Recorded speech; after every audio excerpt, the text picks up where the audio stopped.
mujizat. Kita akan belajar pada malam hari ini. Mari kita baca Kisah Rasul pasal 3 ayat 2 sampai dengan 10. Bapak Ibu Saudara yang ada Alkitabnya di rumah, boleh ambil, saya akan bacakan bagi kita semua. Ayat 2, di situ ada seorang laki-laki yang lumpuh sejak lahirnya, sehingga ia harus diusung. Tiap-tiap hari orang itu diletakkan dekat pintu gerbang bait Allah yang bernama Gerbang Indah, untuk meminta sedekah kepada orang yang masuk ke dalam bait Allah. Ayat 3, ketika orang itu melihat bahwa Petrus dan Yohanes hendak masuk ke bait Allah, ia meminta sedekah. Mereka menatap dia dan Petrus berkata, lihatlah kepada kami. Lalu orang itu menatap mereka dengan harapan akan mendapat sesuatu dari mereka. Tetapi Petrus berkata, emas dan perak tidak ada padaku, tetapi apa yang kupunyai kuberikan kepadamu. Demi nama Yesus Kristus orang Nazaret itu, berjalanlah. Lalu ia memegang tangan orang itu dan membantu dia berdiri. Seketika itu juga kuatlah kaki dan mata kaki orang itu. Ia melonjak berdiri lalu berjalan kian kemari dan mengikuti mereka ke dalam bait Allah, berjalan dan melompat-lompat serta memuji Allah. Seluruh rakyat itu melihat dia berjalan sambil memuji Allah.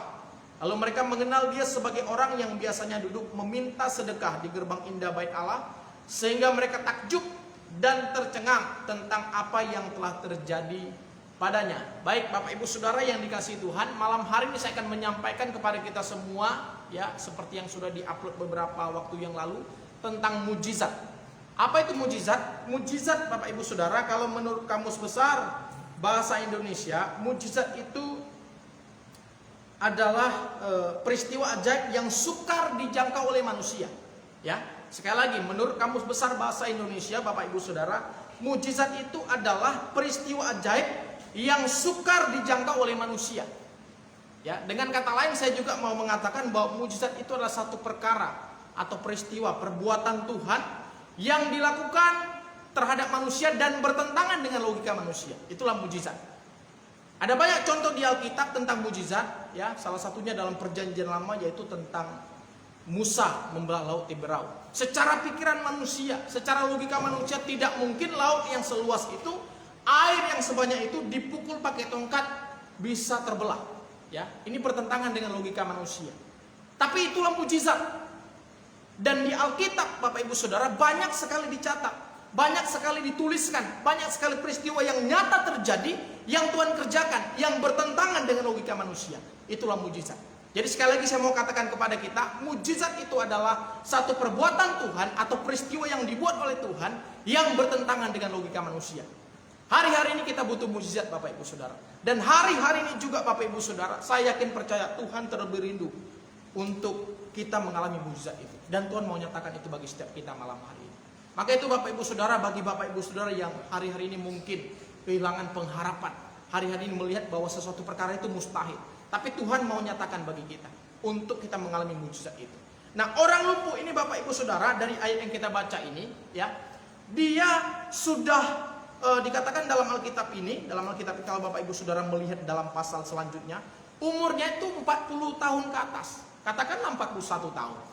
Dan dikatakan dia lumpuh sejak lahirnya. Saya yakin percaya orang tuanya sudah bawa dia berobat kemana-mana. Saya yakin percaya keluarganya mungkin sudah bawa dia kemana-mana. Ya, ke tabib, mungkin kepada orang-orang yang ahli dalam bidangnya pada saat itu. Sudah dibawa mungkin kemana-mana, tapi tak kunjung juga sembuh. Ya, sehingga Bapak Ibu Saudara, kalau kita membaca ini, kita melihat satu ketika dia berjumpa dengan Petrus dan Yohanes. Ya, di situ dia mengalami mujizat kesembuhan. Dari lahirnya dia tidak bisa jalan, tapi hari itu, hari yang penuh sukacita bagi hidupnya, dia bisa berjalan untuk pertama kalinya di umur yang 41 tahun, di umur yang 40 ke atas Bapak Ibu Saudara. Itu hal yang luar biasa. Dan malam hari ini siapapun kita Bapak Ibu Saudara, kita bisa mengalami mujizat itu. Dan Tuhan rindu untuk menyatakan bagi setiap kita yang rindu untuk mengalami mujizat. Nah, pada malam hari ini kita akan belajar, ya, bagaimana apa yang harus kita lakukan, ya, bagaimana bisa kita mengalami mujizat ini seperti orang lumpuh ini yang mengalami mujizat. Kita akan belajar Bapak Ibu Saudara dari peristiwa ini. Yang pertama, ya, saya ajak kita melihat dalam ayat yang kelima.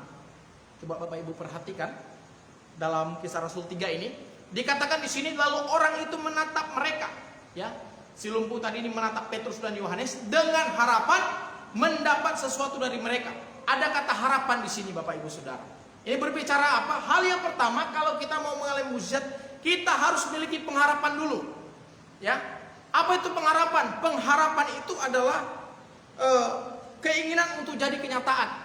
Contohnya Bapak Ibu Saudara, kalau kita hari-hari ini mengalami sakit penyakit, kita harus memiliki pengharapan bahwa kita sembuh. Kita harus memiliki pengharapan bahwa semuanya mungkin terjadi dalam Tuhan Yesus. Itulah pengharapan. Nah, orang lumpuh ini dikatakan ketika dia melihat Petrus dan Yohanes, ya, dia menatap kedua orang itu dengan harapan akan mendapat sesuatu dari mereka. Dan harapan ini Bapak Ibu Saudara adalah ya, langkah pertama untuk kita mengalami mujizat. Kita harus berharap dulu, jangan putus pengharapan. Karena kitab Yeremia berkata apa? Ya, diberkatilah orang yang mengandalkan Tuhan dan menaruh harapannya pada Tuhan. Taruh dulu harapannya kepada Tuhan Bapak Ibu Saudara kalau mau lihat mujizat. Ya, taruh dulu harapan kita kalau mau lihat mujizat. Kalau Bapak Ibu Saudara hari ini merindukan usaha Bapak Ibu Saudara mengalami mujizat, taruh harapannya kepada Tuhan. Mari kita miliki pengharapan dalam Tuhan. Karena dalam Yesus, dalam Tuhan kita ada pengharapan yang pasti. Nah, orang lumpuh ini dia miliki pengharapan dulu. Dia berharap akan mendapatkan sesuatu dari Petrus dan Yohanes. Disitulah mujizat terjadi bagi hidupnya. Mari Bapak Ibu Saudara, kalau engkau merasa sakit hari ini, miliki harapan untuk sembuh. Kalau engkau merasa sesuatu tidak mungkin, miliki harapan sesuatu bisa terjadi oleh karena kekuatan dan kuasa Tuhan. Amin Bapak Ibu Saudara yang di rumah, mari kita miliki pengharapan agar kita bisa melihat mujizat Tuhan yang mau dinyatakan bagi setiap kita. Itu yang pertama saudaraku, harus miliki harapan dulu. Itu step pertama, itu langkah pertama bagi kita untuk kita mengalami kuasa dan mujizat Tuhan. Dan yang kedua, dikatakan dalam ayat yang ke-6, saudara lihat. Ya, ketika dia berjumpa dengan Petrus, ingin mendapatkan sesuatu dengan harapan, dikatakan di sini Petrus berkata, emas dan perak tidak ada padaku, tetapi apa yang kupunyai, ku berikan kepadamu.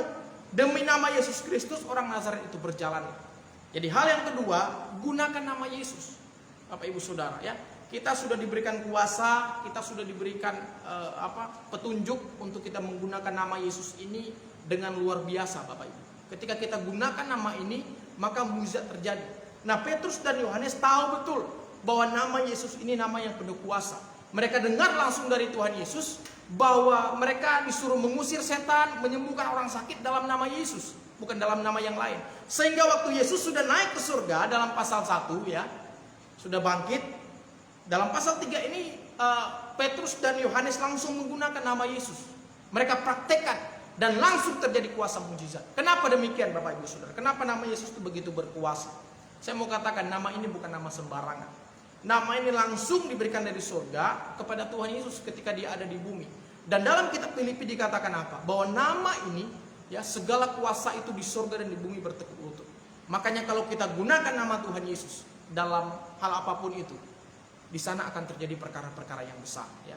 Kalau ada orang kerasukan Bapak Ibu Saudara, contohnya mungkin Bapak Ibu Saudara pernah praktikkan ini.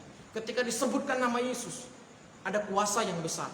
Orang yang kerasukan itu bisa mengalami manifestasi, bisa keluar setan dari dalam tubuhnya Bapak Ibu Saudara. Termasuk juga ketika kita mungkin mengalami sakit penyakit, langsung kita gunakan nama Yesus. Nama Yesus nama yang penuh kuasa.